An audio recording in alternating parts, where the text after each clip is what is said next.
నిజమైన ప్రేమలో ఉండే మొట్టమొదటి క్వాలిటీ ఏంటంటే మారిపోదు.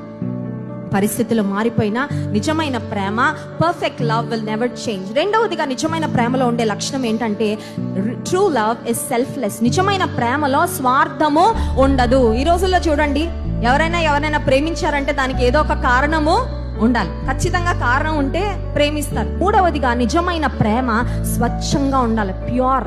ఈ రోజుల్లో ప్యూరిటీ తగ్గిపోయింది, అంతా కల్తీ అయిపోతా ఉంది. అందుకని ఆరోగ్యాలు ఇలా ఉంటున్నాయి కదా.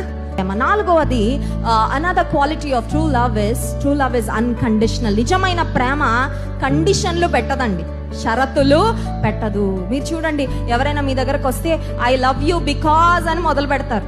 I love you because you are famous. I love you because you are beautiful. I love you because you are handsome. I love you because or if you are kind to me, I will be kind to you. If you love me, I will love you. మనుషుల ప్రేమలు షరతులతో కూడిన ప్రేమలు, కానీ దేవుని ప్రేమ షరతులు ఉండవు. దేవుని ప్రేమలో షరతులు కనబడవు.